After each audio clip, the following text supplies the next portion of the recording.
Well, hello, Amy. I'm Ed Parcaut. How you doing? I'm doing pretty good. So glad to see you today with your Yeah, blue. we had somebody who was supposed to be here but had to reschedule. So we thought we'd come back and share our stories. Yes, So how's the if not me then whom doing over there at the Travis Manion Foundation? it was actually doing really well.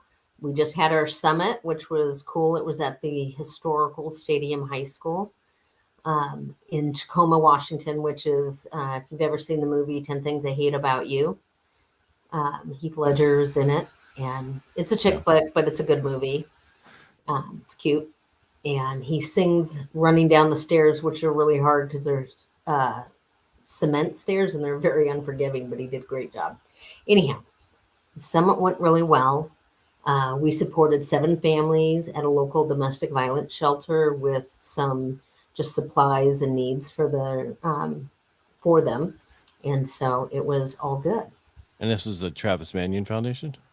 It is with the Travis Manion And so Foundation. you support youths. That's what you support, right? Well, we The actually flair of veterans. Because I'm just saying were they were not veterans who right who needed your help? The they were summit? not veterans, so our goal is to get veterans and families of the fallen involved in their community, and that can look different for everyone. So that means you were the veterans getting involved in other people's community. Sure. Sure. Hold on. That's. I was like, okay, that's on backwards. There it is I better. say, do you hear me backwards? Yeah, you're coming out the other side. No, when I'm on radio, my left ear is the producer, right ear is us, and that's the difference. So I'm just so used to that. The cord's always over here, so I remember the left side. And I was like, "There's something wrong." And just put it on backwards. That's what it is. But no, I'm just saying because you were helping this, and then because you most of you are veterans in the Travis Manion, right? So yeah, but it's cool because the kids that we serve, or like you said, the community that we serve, is not have to be military whatsoever. No, because you just said Can you're be, you're but it's not. connecting veterans connecting with community. You just did that. I just was trying Yes. to explain in case somebody had a question about it. Not that anybody did, but I was just trying to explain it better for you. So yes, and so it was exciting because I also really liked. There's a female veteran, which I won't name her name because I would like her on the podcast eventually. Um, she's a veteran, and her husband is in first group, which is a division of special forces out here.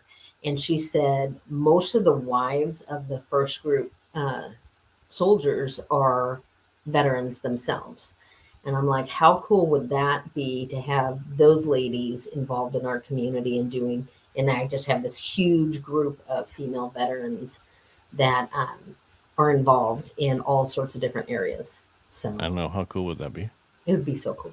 Okay, just curious because you keep saying it's going to be cool. So Yep. that's good. Giving back to the community. That's what it's all about. It's helping veterans.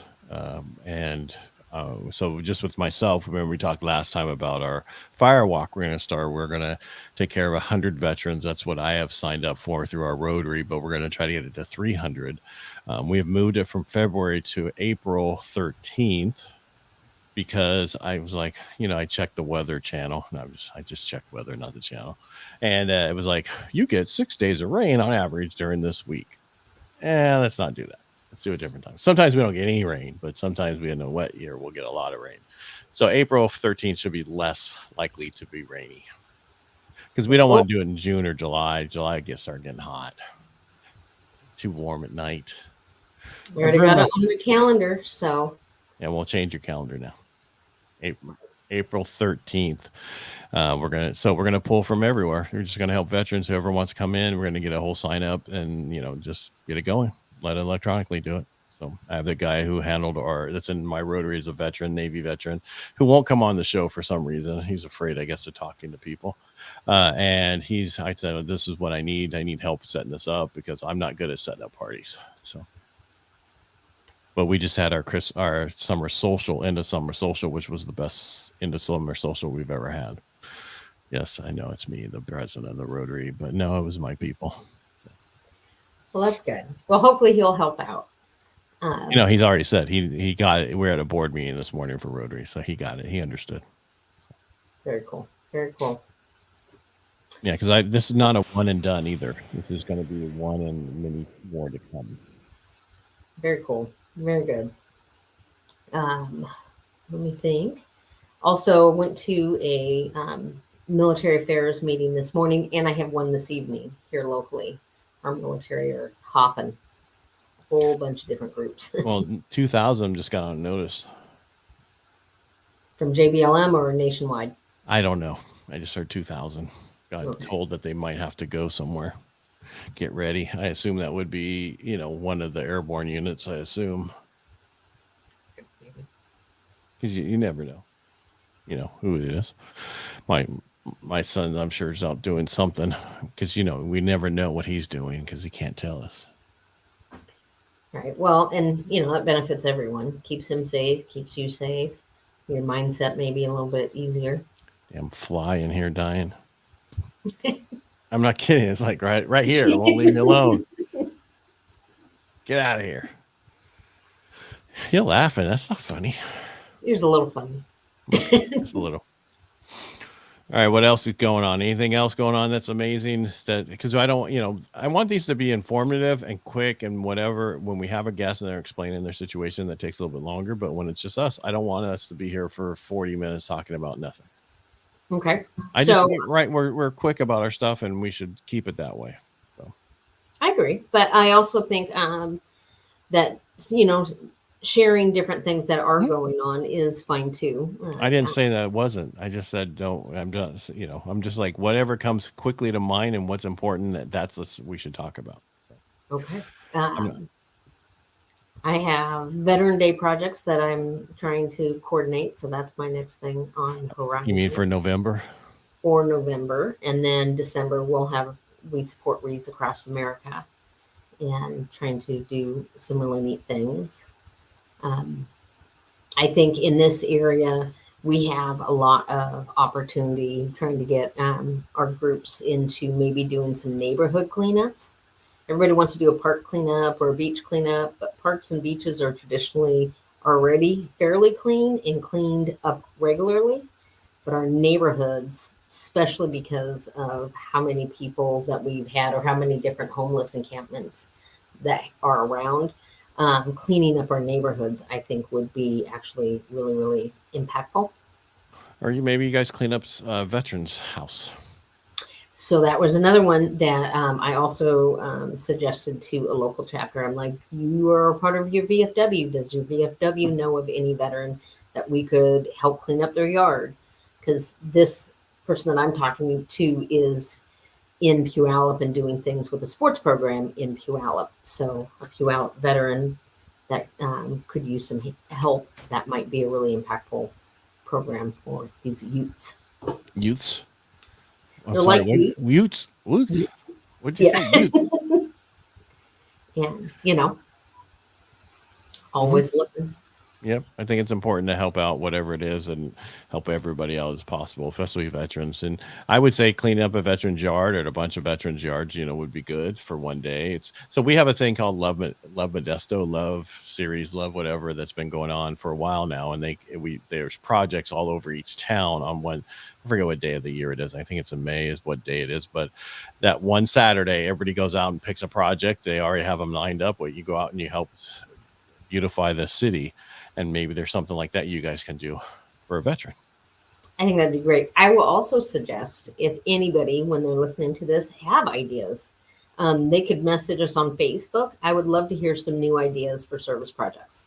Or you could email Amy at amy@amytiemeyer.org. You could, and I would love it because, Tiemeyer. yep. And I think, yeah, because I just think it's fun to see things through new perspectives and try new things, and you know, I think so. I don't think anybody would not. But yeah, reach out to us, especially if you want to be on the podcast. Just give us an email at info@helpingthebrave.com, and we'll get you on. We'll send you the link to sign up. We have a bunch of people. Just sometimes things come up last minute, and we get it. So, but we say we're going to be here. We're going to be here, and we're each week at this time, and we're going to post it on Fridays, like I said, and that's what we're going to do going forward. Because if you say you're going to be here, you better be here. All right. You got anything else? Because that's pretty much. I don't have a ton going on in my neighborhood, in my city with my. That's why I'm trying to get this whole veteran. We actually have on December 7th. We have a World War II veteran coming in. He's like 96 or something like that. He was going to come in and speak, but now he's feeling dizzy, so we're probably going to go record him and then bring it in and have people watch it. Very good. Because I went December 7th on a Thursday on my Rotary. I have to have something about, got to be a Pearl Harbor, something along that lines. Has to be. Has to. This week we have, there's a commemorative Air Force that comes in our town. I don't know if you have it in your town, but it's usually around the smaller airports. They have like everybody who has an old plane, like from the wars and stuff, they'll come fly them in and stuff. It's pretty unique. They're speaking this week. I have a lot of veteran stuff going on in my Rotary, just so you know. I believe you. I believe you. Very cool. Don't lie about it. I lie all the time. He said you believe me. He's like I was lying or something. Anyway. What else you got there, Amy? Nothing? Not much. How is Washington State, by the way, in your area? Everything okay? It is pretty sunny here today. It is, I think trying to get better. I think school attendance is down in our areas right now, and so that's another thing to. Are they homeschooled because of it, or what? No. So since the pandemic, most high schools in this area are hitting on average between 60 and 65% attendance. What are they doing? They just dropped out of school and going to work, and so I feel like it's just another big opportunity to try to get kids to think about what their future looks like. It sounds weird, legacy when you're talking to a 15-year-old, but it's true. Like trying to what do you want to do with your life? Shit, we don't even know. Right, but I mean, like they say, the average dropout makes $17,000 a year. You at least finish high school, you're up to maybe $29,000 a year, which I think could be pretty low because I think there's a ton of people go into entrepreneurial different things out of high school that end up making fairly good money. But per this article, they said the average income from somebody who just graduates 29, and then it goes up to I think 49 with a bachelor's, different things like that. Do me a favor, when you put on your LinkedIn, share it to my LinkedIn afterwards. Okay. Go to your page and just share it over. That way I have it also. I will do that. No, I was like, damn her. But you could do it by just going in there and sharing it to mine, and then I have it also. Okay, I will do that. I think I was clicking buttons pretty fast getting this. I know. This is not last minute, but just how it works with when you run multiple podcasts, radio show, mortgage company, your Travis Manion Foundation, MVP, QRS. I'm just going to make up TUV, yes. XYZ. All right. God, I feel like today is Thursday. I wish it was over. Now I got Rotary in the morning. I had a board meeting this morning, so my whole day's messed up. It's a long day. Yeah. It's a long day, 2 days in a row. So, yeah. Plus, I'm in the middle of getting ready to move out of my space into a different space. So, don't need as much space anymore with everybody working from home still. And I don't want them back. I want quieter in this time where it's stressful. I don't need the stress. I just want to get back to normal. So I'm the opposite. I love this office because they have people here. And I'm like, yes, I can take a lap, meet someone new. Well, you do that now. Give it 6 months when you actually have to do some work. I'm just kidding. No, it's just I do certain things and I don't want to be interrupted. They'll call me, text me, email me, and I'll reply back when I'm available. It's easy. There's nothing, no one's going to, from what I do right now, it's not like I'm a nurse or a doctor or a corpsman or, where someone could pass away from what I do. Everybody gets their home. Home for everybody. And just like Oprah, home for you and home for you. It seems like you've done that a little too much, whatever that is, Amy. Does your husband know that you go to Vegas a lot? Right? No. All right. Thank you for being here today. Thank you, Amy, for showing up. I appreciate you with what you do for us. And I want to thank you for watching. We really appreciate you and for listening to the show. Amy, make it a great day. Thank you. You too. Thanks. I will. Thanks for being here. We'll talk to you next week.